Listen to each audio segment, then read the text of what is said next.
Hello বন্ধুরা, আমার নাম ঋতব্রত ধর এবং ডিএস অনলি WBCS ইউটিউব চ্যানেলে তোমাদের সবাইকে স্বাগত।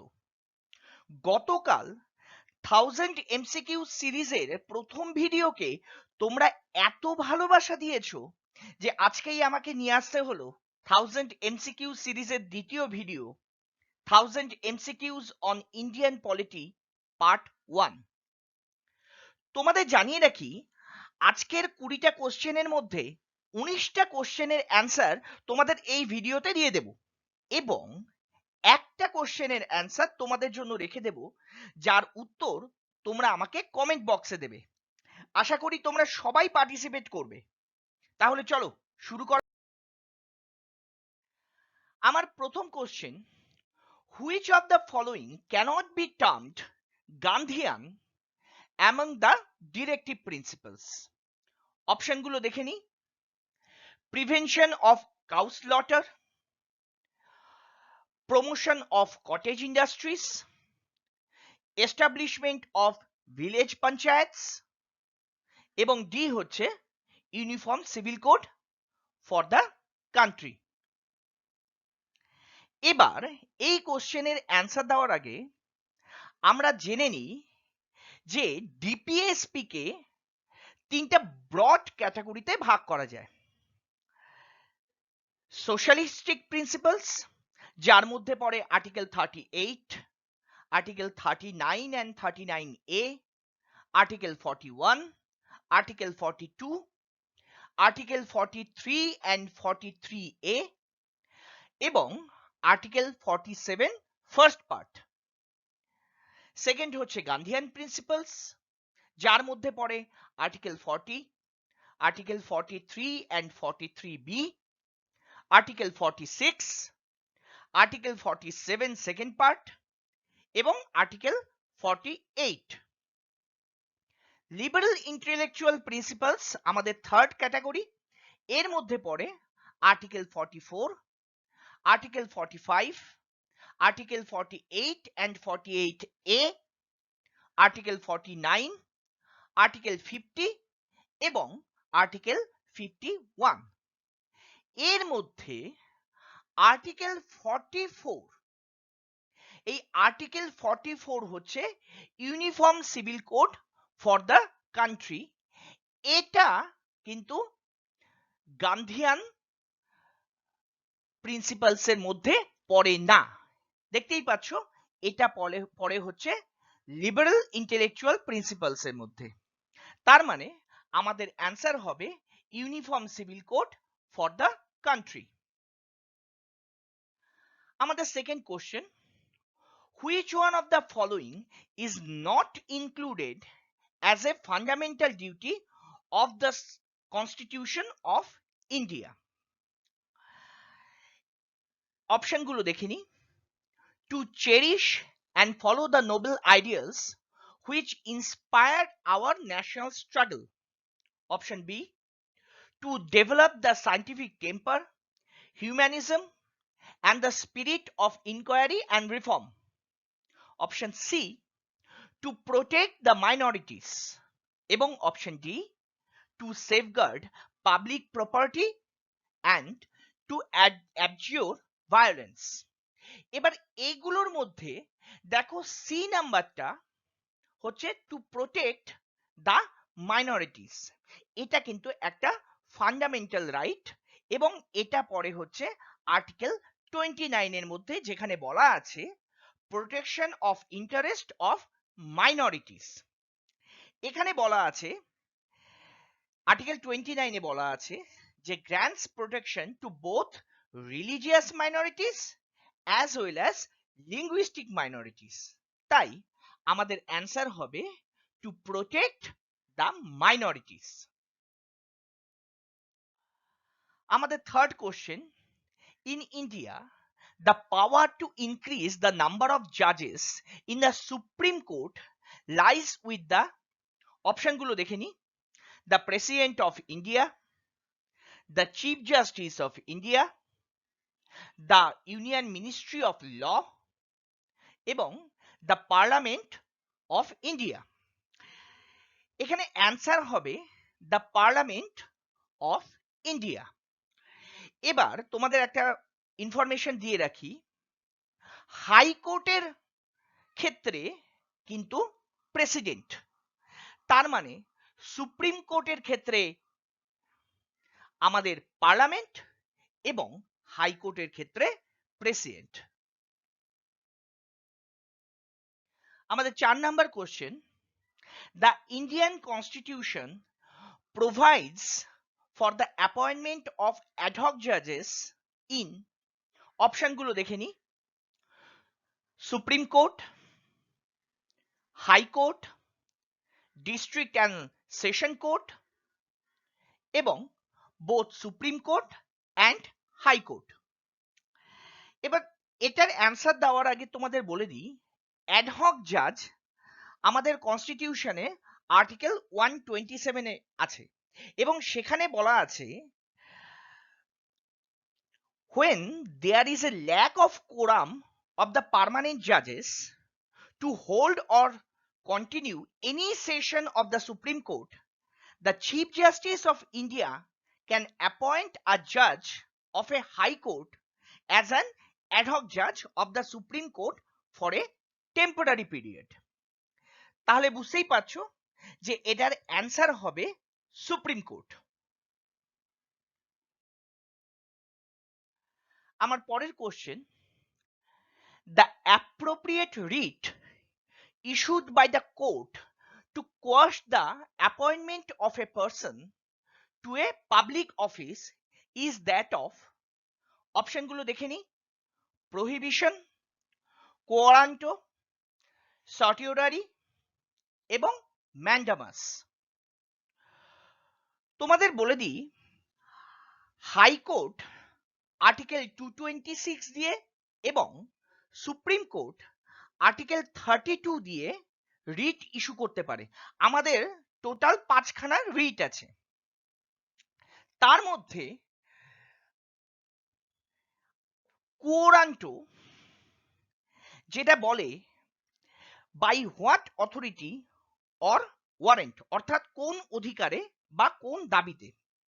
এখানে বলা আছে, আইনসঙ্গতভাবে কোনো বিশেষ পদে নিযুক্ত না হয়েও কোনো ব্যক্তি সেই পদ দাবি করলে পরে তার দাবির বৈধতা বিচারের জন্য কোরান্টো জারি করা হয়। তার মানে এই কোশ্চেনের অ্যান্সার হবে কোরান্টো। আবার next question, a retired judge of high court cannot, এটার অ্যান্সার হবে practice in the high court from where he has retired। দেখো আর্টিকেল 220 তে কিন্তু এটা বলা আছে, আবার আর্টিকেল 124 এর ক্লজ 7 বলে সুপ্রিম কোর্ট জাজেরা ভারতের কোথাও প্র্যাকটিস করতে পারবে না। তার মানে বুঝতেই পারছো, হাইকোর্ট জাজ যারা আছে তারা কিন্তু প্র্যাকটিস করতে পারবে, কিন্তু যেখান থেকে সে রিটায়ার করেছে সেটা ছাড়া যে কোনো জায়গায় প্র্যাকটিস করতে পারবে। কিন্তু সুপ্রিম কোর্ট জাজেরা বাই আর্টিকেল 124(7) দ্বারা কোথাও প্র্যাকটিস করতে পারবে না। আমার next question, which of the following committees does not consist of any member from the Rajya Sabha? অপশনগুলো দেখে নি, estimate committee, public accounts committee, public grievances committee, committee on public undertakings. এটার অ্যান্সার হবে হচ্ছে এস্টিমেট কমিটি। এই estimate কমিটিতে 30 জন member থাকে এবং সব মেম্বারই কিন্তু লোকসভা থেকে। এবার পাবলিক অ্যাকাউন্টস কমিটি বা প্যাকে 22 জন মেম্বার থাকে, যার মধ্যে 15 জন লোকসভা থেকে এবং 7 জন রাজ্যসভা থেকে সিলেক্ট করা হয়। আমার next question, an ordinance promulgated by the president, অপশনগুলো দেখে নি, has an indefinite life, is workable only if the Lok Sabha is dissolved, must be laid before the parliament when it reassembles, এবং is a parallel power of legislation available to the president even when parliament is in session. এবার তোমাদের এখানে একটা কথা বলি, ordinance যেটা president প্রমালগেট করতে পারে সেটা কিন্তু আর্টিকেল 123 তে আছে, এবং সেখানে বলা আছে যে অর্ডিন্যান্স ম্যাক্সিমাম 6 মাসের জন্য ভ্যালিড থাকতে পারে, এবং 6 মাসের পরে পার্লামেন্ট যখন আবার রিঅ্যাসেম্বল হয় সেই সময় 6 সপ্তাহ বা 1.5 মাসের একটা উইন্ডো দেওয়া হয়। সেই উইন্ডোতে পার্লামেন্টকে ডিসাইড করতে হয়, ম্যাক্সিমাম 1.5 মাসের একটা উইন্ডো দেওয়া হয়। সেই 1.5 মাসের মধ্যে পার্লামেন্টকে ডিসাইড করতে হয় যে এটা থাকবে বা রিজেক্ট হয়ে যাবে। তার মানে আমরা একটা অর্ডিন্যান্সকে ম্যাক্সিমাম 7.5 মাস বা 6 মাস 6 উইকের জন্য রাখতে পারি।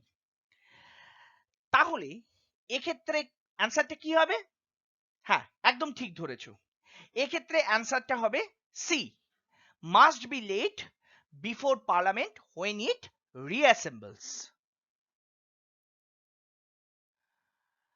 আমাদের 9 number question, which of the following is concerned with the regulatory and economy of expenditure of government? অপশনগুলো দেখে নি, public accounts committee, estimate committee, business advisory committee, committee on offices on profit. এক্ষেত্রে answer হবে হচ্ছে public accounts committee. এর আগেও তোমাদের বলেছি পাবলিক অ্যাকাউন্টস কমিটিতে 22 জন মেম্বার থাকে, যার মধ্যে 15 জন লোকসভা থেকে এবং 7 জন রাজ্যসভা থেকে। আমাদের 10 number question, who presided over the ইনঅগারাল meeting of the constituent assembly of India? এই কোশ্চেনে অ্যান্সার দেওয়ার আগে তোমাদের বলে নি, first meeting of constituent assembly যেটা হয়েছিল সেটা হয়েছিল 9 ডিসেম্বর 1946 এ। সেখানে ফ্রেঞ্চ প্র্যাকটিস ফলো করে বয়োজ্যেষ্ঠ যিনি সদস্য ছিলেন অর্থাৎ সচ্চিদানন্দ সিনহাকে অস্থায়ী প্রেসিডেন্ট রূপে নির্বাচন করা হয়। তারপরে 11 ডিসেম্বর রাজেন্দ্র প্রসাদকে পার্মানেন্ট প্রেসিডেন্ট হিসাবে নির্বাচন করা হয়। অর্থাৎ এই ক্ষেত্রে আমাদের অ্যান্সার হবে সচ্চিদানন্দ সিনহা, অর্থাৎ এ।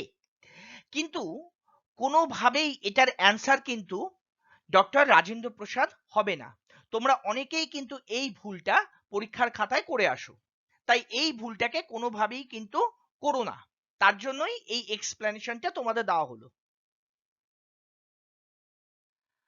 আমার 11 number question, the members of the constituent assembly were elected by the provincial assembly, elected directly by the people, nominated by the government, only representatives of the princely states. এবার তোমাদের বলি, এটা জানার আগে তোমাদের কয়েকটা ইনফরমেশন দিয়ে দিই। কনস্টিটিউয়েন্ট অ্যাসেম্বলি পার্টলি ইলেক্টেড এবং পার্টলি নমিনেটেড বডি। এখানে যে যারা মেম্বার থাকেন তারা indirectly elected by the members of the provincial assemblies who themselves were elected on a limited franchise. তার মানে আমাদের অ্যান্সার হবে A number, elected by provincial assembly. আমার 12 number question, civil proceedings may be brought against the president in respect of his personal acts, but only if dash months notice in writing has been delivered to him. এই যে civil proceedings, এটা কিন্তু প্রেসিডেন্টের একটা immunity. এই ইমিউনিটিতে কি বলা আছে? এই ইমিউনিটিতে বলা আছে সিভিল প্রসিডিংস আনা যায় প্রেসিডেন্টের বিরুদ্ধে, কিন্তু তার আগে 2 মাসের নোটিশ দিতে হবে। তার মানে অ্যান্সার হচ্ছে 2। এবং প্রেসিডেন্ট যখন চেয়ারে বসে থাকে সেই সময় তার বিরুদ্ধে কিন্তু কোনো ক্রিমিনাল প্রসিডিং আনা যায় না। তার মানে আমরা এখান থেকে কি পেলাম? সিভিল প্রসিডিংস আনা যায়, কিন্তু তার জন্য 2 মাসের নোটিশ দিতে লাগে। ক্রিমিনাল প্রসিডিং আনা যায় না। আবার next question, which one of the following committees or commissions recommended the creation of Naya Panchayats? এটা কিন্তু খুব ইম্পর্টেন্ট একটা কোশ্চেন। এটার অ্যান্সার হবে অশোক মেহতা কমিটি। তোমরা অনেকেই ভুল করে কিন্তু বলবন্ত রায় মেহতা কমিটি করো, কিন্তু এটার অ্যান্সার কিন্তু হবে অশোক মেহতা কমিটি। এটার হিস্ট্রিটা একটু জানিয়ে রাখি। 1977 সালে জনতা সরকার যখন চেয়ারে ছিল সেই সময় অশোক মেহতা কমিটি গঠন করা হয়। 1978 সালে এই Ashok Mehta committee report submit করে।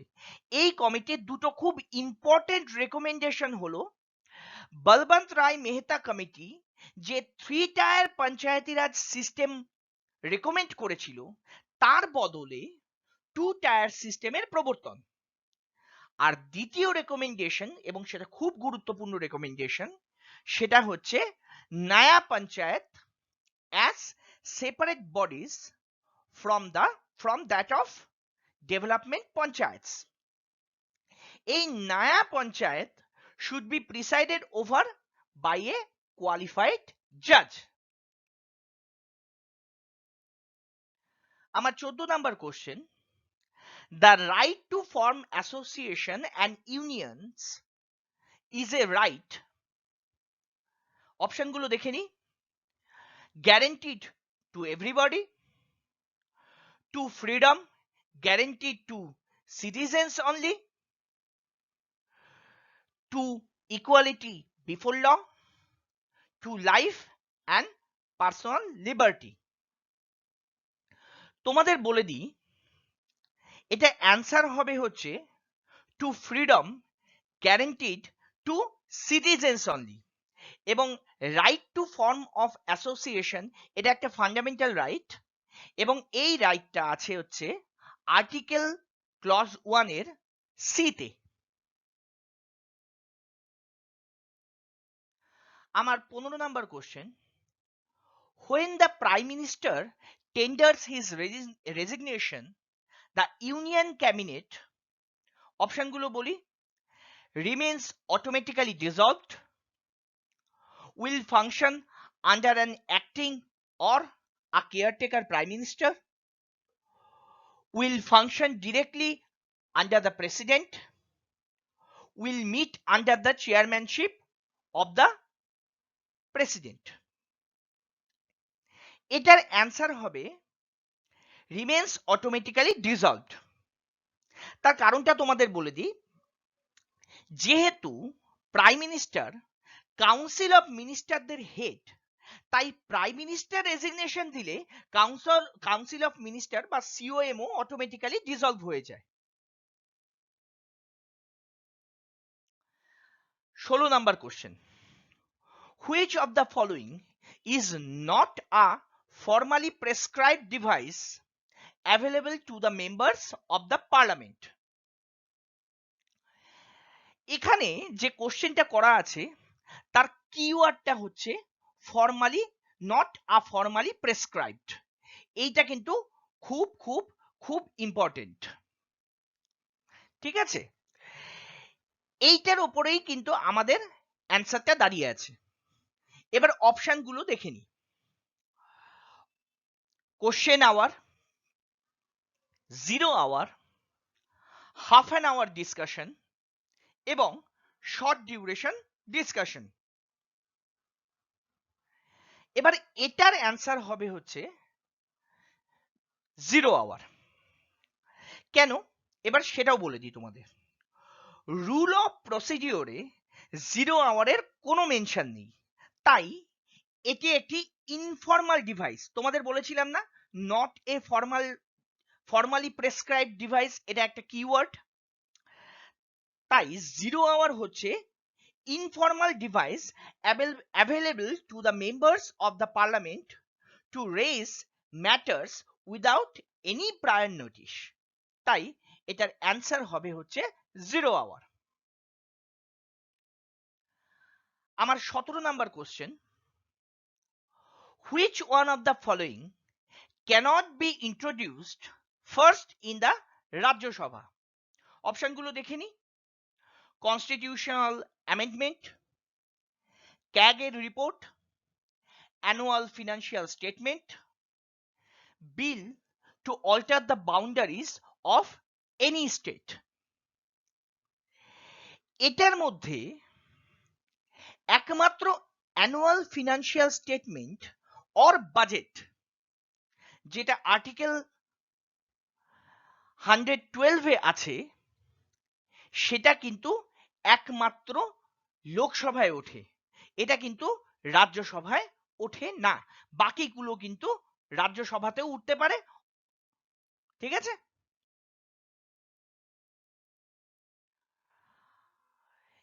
আমার 18 number question,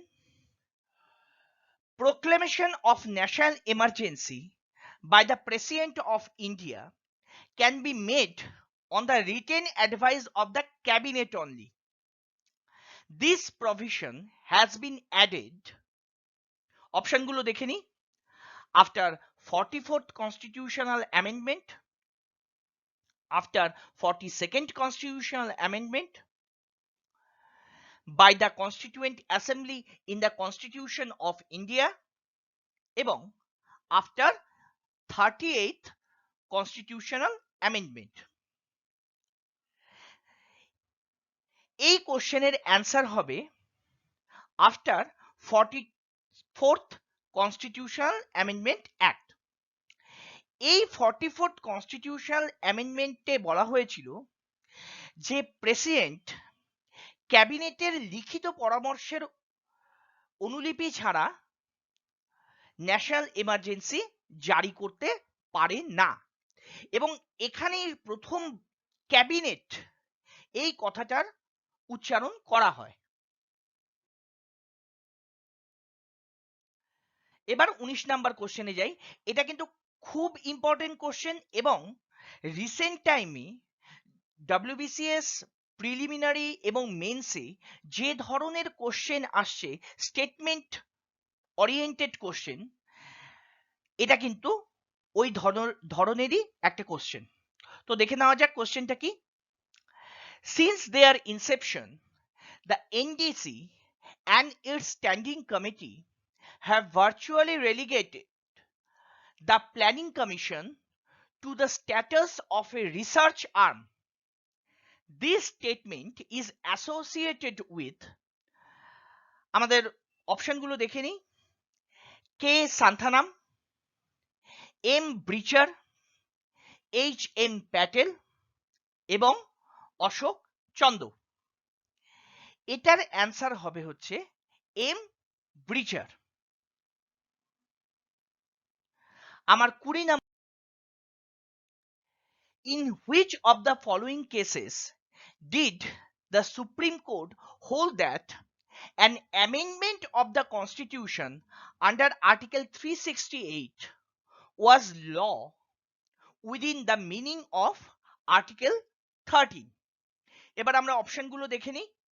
Shankari Prasad versus union of India, Sajjan Singh versus state of Rajasthan, Golaknath versus state of Punjab এবং Kesavananda Bharati versus state of Kerala.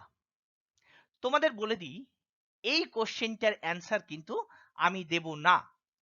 এই কোশ্চেনটা তোমরা আমার আগের ভিডিও, যেখানে আর্টিকেল 13 নিয়ে আমি একটা ভিডিও করেছিলাম, সেই ভিডিওতে দেওয়া আছে।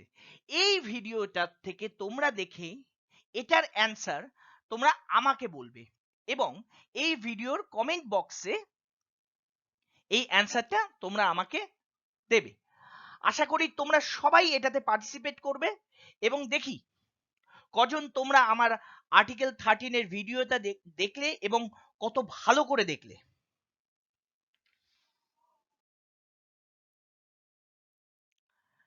আশা রাখছি তোমরা এই কোশ্চেন অ্যান্সার এবং এক্সপ্লেনেশন গুলো খাতায় টুকে রেখেছো। এগুলো পিএসসির আগামী সবকটা পরীক্ষায় খুব গুরুত্বপূর্ণ, বিশেষ করে WBCS মেন্স 2020-তে। তাহলে আজকের মতো বিদায়। ভালো থেকো, সুস্থ থেকো এবং ভালোবেসে যেও।